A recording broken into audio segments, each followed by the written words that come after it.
कामगार बहनों का कानून हो, इसकी मांग है। हमारी मांग है कि नियोक्ता मतलब जो जिनके यहाँ पे हमारी बहनें काम करने जाती हैं उनके घर को घरेलू कामगारों के लिए कार्यस्थल माना जाए, तभी जाके वो श्रम विभाग में शिकायत कर पाएंगे, नहीं तो नहीं कर पाएंगे। मांगों को रखे, उनके अधिकारों को रखे हैं। उनके संगठन होकर ये जो अपने संगठित सामूहिक सौदेबाजी की जो बात करते हैं, इनका वो मांग पूरा। आपने अभी देखा ही होगा कितनी सारी बहनों की कितनी सारी समस्या निकल कर आई।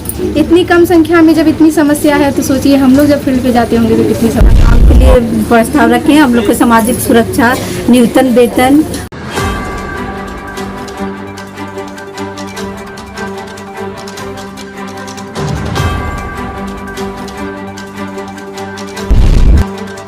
हमारे यहाँ पे प्रमुख 3 मांगे हैं। सबसे पहली मांग हमारी ये है कि घरेलू कामगारों के लिए भी, जैसे निर्माण श्रमिकों के लिए एक वेलफेयर बोर्ड बना है, निर्माण श्रमिकों के लिए कानून है, उस तरीके से घरेलू कामगार बहनों के लिए भी कानून हो, जिस कानून के अंदर में एक प्रावधान हो सके जो घरेलू कामगार बहनों की ज़रूरतों को देखता हो। ये हमारी पहली मांग है। दूसरी कामगार महिलाओं तक पहुँच नहीं पाता है, योजनाएँ जो हैं सरकार की कहीं न कहीं बिचौलिया बीच में आ जाते हैं जी, तो उसके बारे में कोई आप लोग रास्ता निकाला? जी, हमारी संस्था और जितनी भी और संस्थाएं घरेलू कामगारों के साथ काम करती हैं, हमारी कोशिश यही रहती है कि सरकार की जो एक्ट है, जो कानून है, जो योजनाएं हैं, वो योजनाएं हम लोग मीटिंग कर करके घरेलू कामगार बहनें जहाँ रहती हैं वहाँ पे मीटिंग कर करके उनको हम इन चीज़ों के बारे में बता सकें। लेकिन और व्यापक तरीके से कानून की जानकारी देने के लिए, योजनाओं की जानकारी देने के लिए सरकार को शायद अपनी तरफ से थोड़ा एडवर्टीजमेंट, जिसको हम कहते हैं ना, कि थोड़ा प्रचार, अपनी तरफ से थोड़ा और प्रचार की ज़रूरत होगी। क्या क्या मांग है यहाँ सरकार से आपकी? जी, हमारी जैसे पहले कहा कि हमारी एक घरेलू कामगार बहनों का कानून हो, इसकी मांग है।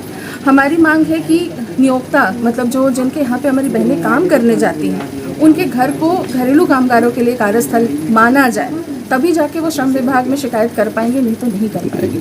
तो ये मान्यता हो। और घरेलू कामगार बहनों की जो सामाजिक सुरक्षा जो है, उनका पेंशन, उनके वृद्धावस्था में उनका क्या होगा। हमारा क्या है कि हमारी घरेलू कामगार बहनें वो जानती नहीं है उनका रिटायरमेंट एज क्या होगा, मतलब वो जब तक हाथ पैर चलेगा तब तक काम करेगी, कोई रिटायरमेंट नहीं है।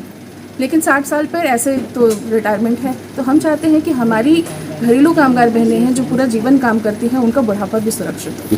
महिलाओं के लिए हम लोग घरेलू कामगार, हम लोग निर्माण कामगार, घरेलू कामगार और बाकी अलग अलग जितने धंधे जुड़े हैं उन सभी के साथ हम लोग काम करते हैं। लेकिन आज ये खास दिवस है, अंतर्राष्ट्रीय घरेलू कामगार दिवस, जिस पर हम लोग ILO का कन्वेंशन है 198 और 189, तो इस पर भी हम लोग जो संशोधन किया गया है उसके ऊपर भी हम लोग बात किया, उनकी मांगों को रखे, उनके अधिकारों को रखे हैं।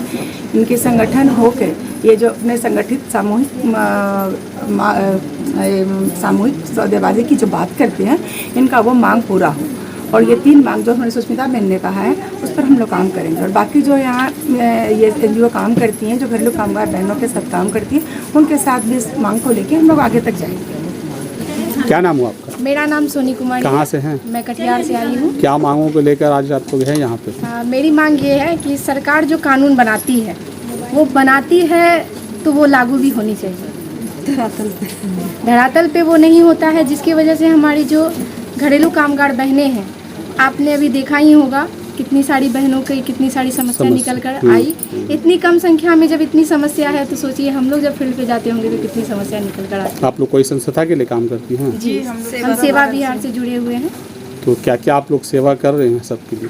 कामगार के लिए क्या कर रही हैं? घरेलू कामगार बहनों के लिए हमारा यही कहना है कि उनको न्यूनतम मजदूरी, जो सरकार के द्वारा घरेलू कामगार नाम तो मिला, लेकिन उनके जो वेतन में भी जो नहीं मिलता है, नहीं, वेतन के लिए जो रिवाइज किया गया, लेकिन वो उनको मिल रहा है या नहीं मिल रहा है, सरकार ये नहीं देख रही है। और उनको उनका पहचान मिले। आप लोग संस्था समस्याओं को दूर करवाती है जी। तो क्या क्या समस्या आप लोग के सामने सबसे बड़ी आती है, ये बताइए। सबसे बड़ी समस्या, बहनें बीमार हो या उनके घर में कोई समस्या हो, उन्हें छुट्टी नहीं मिलती है। अगर छुट्टी मिलती है तो पैसा कटता हो, पैसा कटता है, वो नहीं होना चाहिए। वो नहीं होना चाहिए। बहनों को उनके मतलब इलाज का खर्च भी सरकार दे। कि मैं ये नहीं कह रही कि इलाज क्यों नहीं कह रही है, कहिए। मैं ये नहीं कह रही है कि सरकार इलाज का खर्च दे, लेकिन सरकार भी तो उसके धरातल स्तर पर जाकर देखिए कि उनकी क्या स्थिति है। आज हम यहाँ बैठे हैं तो शायद उनकी तकलीफ नहीं समझ सकते हैं, लेकिन जब हम वहाँ जाते हैं तो उनकी तकलीफ़ों को देखते हैं और समझते हैं। घर बहने हैं, हम लोग अपना काम के लिए प्रस्ताव रखे हैं। हम लोग को सामाजिक सुरक्षा, न्यूनतम वेतन और अति जैसे बीमार पड़ गए इस सबके छुट्टी 4 छुट्टी चाहिए।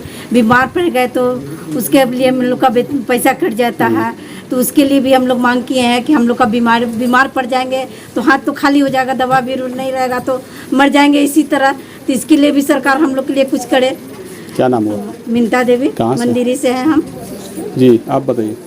हम भी घरेलू कामगार से हैं। जो सब बहन चाह रहे हैं वही हम सब एक संगठन करके बात बढ़ाते हैं आगे कि नहीं हम लोग के मैंने कुछ चाहिए। यूनियन तो बहुत है, कामगार यूनियन है, ये यूनियन बहुत सा संगठन। बहुत यूनियन है तो नहीं ना काम कर पाता है जितना हम लोग के चाहिए। जितना हम लोग यहाँ घर में काम देते हैं, घरेलू काम अगिलका के जा करके खटते हैं, उतना हम लोग के हक नहीं मिलता। तो जितना काम करते उतना पैसा उसा नहीं मिलता। नहीं मिलता है। क्या मांग करते हैं? हाँ सुबह से काम कर रहे हैं हम लोग। बच्चा के काम भेज दिए, नर्सिंग वाला काम भेजे यहाँ से लोग कि 9,500 वेतन मिलेगा। नर्सिंग के बच्चा के काम है। अब जब 5 महीने 6 महीने कर दिए, उसको बाद जब काम वाली छोड़ दी, उसको 4,000 वेतन मिलता था। अब काम वाली के हटा दिया, सारा काम हम कहीं से करवा रहे हैं, उसी पैसा में हमको से करवा रही है। हम बोले कि हम नहीं करेंगे उस पैसा में। कहाँ कर रहे हैं यहाँ दिनकर नंबर में कर रहे हैं, पता नहीं कौन अपार्टमेंट तो है, इसी में कर रहे हैं। क्या नाम हुआ आपका? हमको रंजित देवी नाम है। उसी पैसा में सारा काम पूरा काम करवा रही है। 4,000 उसको दे रहे हैं। हम बोले कि 4,000 हमको दीजिए, तो बोला कि नहीं हम वहाँ ऑफिस में बात कर लिए हैं।